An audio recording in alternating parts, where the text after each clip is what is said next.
I do have to say, this has been the most procrastinating class that I think I've ever worked with. I sit at home at like 4:15 and I'm looking at the grade book going, I know. good gosh, nobody's got anything turned in. 5:30 shows up there. If my computer were like a slot machine, it'd be going ding, ding, ding, ding, ding, ding. Oh, well, better late than never, or better on time than never. Did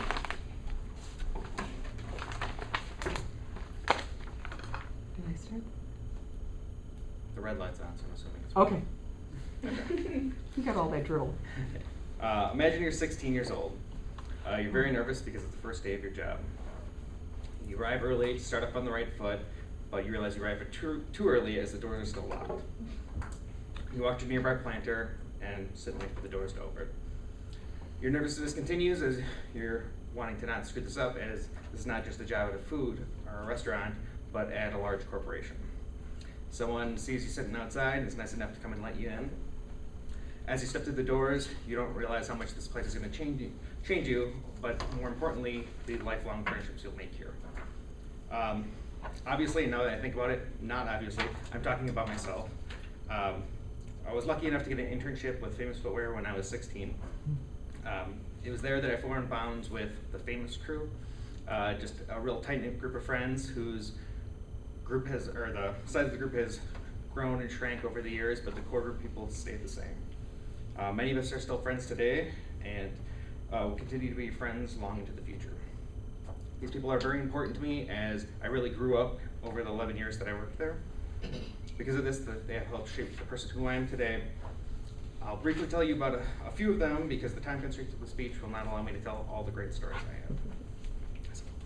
I have. At 16, I didn't have a car yet, so I had to take the bus to work. At one point, I had to transfer, or sorry, one day I was traveling there and there was a torrential downpour. At one point I do have to transfer, but I had to walk about 4 blocks, which I had to do in the rain. A minivan pulled up next to me and offered me a ride. I got inside. This was my friend Joan. Now, I didn't know Joan yet. I had met her once or twice, but she was still willing to stop and pick me up. It was that day that I also met her 2 daughters. They were sitting in the back quietly, looking at me kind of oddly. I later found out that Joan told them, I'm going to pick up this stranger who's walking in the rain on the side of the road, which proceeded to terrify them. They still love telling the story to today. Joan and I have bonded on a number of things, books being one of them. We both enjoyed sci-fi and would often pass a book series or a good book back and forth. Can't recall ever disagreeing with her on any of those. As I began to go out with the group, I found out that Joan was a wild one. She's the life of the party and has a girlish giggle that just makes me smile every time I hear it. So, Joan, along with Christina, Danielle, Bridget, and are probably a very tight-knit group of friends that can drink anyone under the table. They were and still are a blast to hang out with. Also talk about 2 others, Brandon and Jesse. Now, these are 2 guys that were friends and grew up in Paw Paw, Michigan and moved to Madison together. I met them when they both got jobs working in the mailroom at Famous Footwear. At the time, I was young with very little experience and fairly shy. They both kind of took me under their wing like a little brother and kind of showed me the ropes. They taught me how to party and got me to open up a bit. Whether it was playing paintball, poker, flag football, kickball, or just partying, we always seemed to have a really good time. Brandon and Jesse also really enjoyed in the corruption of my youth.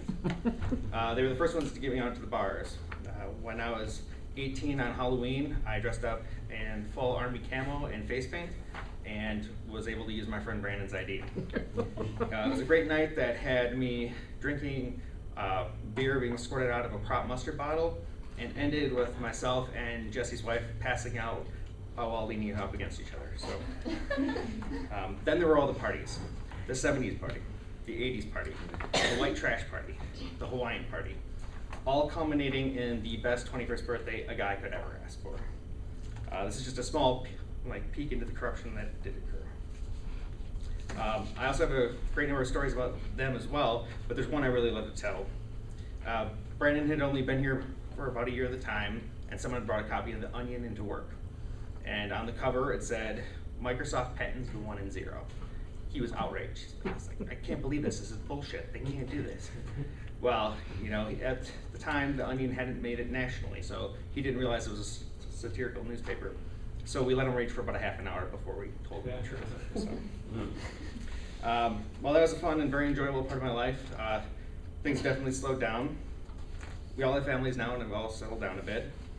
Not to say that we still can't have a good time, it just tends to be less often.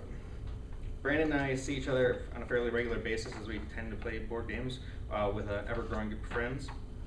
Jesse, I don't see quite as much, but we do usually see each other a couple times a year as the famous crew still gets together for summer camping and/or winter ski outing.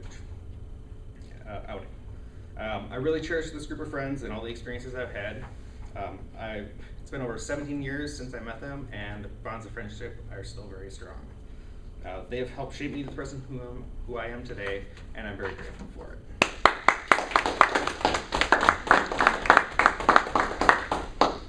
In what capacity did you work at Famous Footwear? I started off as an intern in IT. They really didn't know what to do with a 16-year-old intern at first, so it was like copy shop.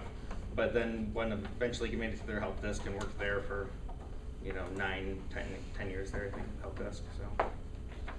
So the last name Jackman doesn't mean anything to you, because my son started at Famous Footwear about 17 years ago as a graphic designer. Probably not. What's his first name? Jeremy. I think I do. Kind of briefly. I mean, I didn't know him probably very well. But Yeah, no. I would have dealt with him, I'm sure. Yep. Where'd we leave off? I believe it's Jim.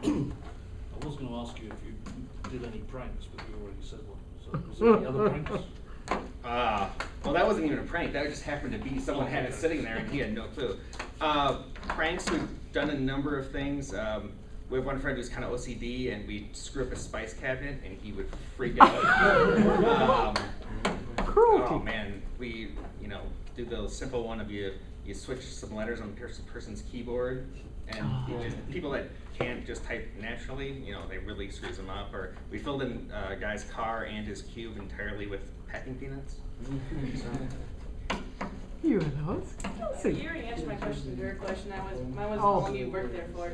Yeah, 11 years. Was there still mustard in that bottle, or was it? No, it was a prop, completely a prop. So. How much older are they than you if you were 16? They're about 6 years older, 6 or 7 years older than me. It depends. Joan's probably second oldest of all, and she was in her 30s, so she was probably like 10, 12 years older than me. So Joan is the one that picked you up, right? Yes. You were 16 at the time? Yes. How old were her kids? Her kids, 17 years, so they were going to daycare, so they're 4 or 5, and now they've graduated high school and they're drinking, and it's very odd. Very odd, but. Or I ran into him here at METC once too, that was. So how did Jesse take you leaning against his wife? Oh, that's fine. It didn't matter. We were both just passed out. We were way too drunk. I also, at the time, we took my car, and I was way too drunk to drive. And I had this cabinet in my back seat that I had been hauling around for a while just because I never got it out to haul into my apartment. And Jesse was going to drive, although he shouldn't have been either. And I'm like, oh, I can just fit in the back. And so I wedged myself between the cabinet and the back seat. A lot of drinking that night. So. Thank you, Mitch. Brittany! I don't know if my next screen I will do that.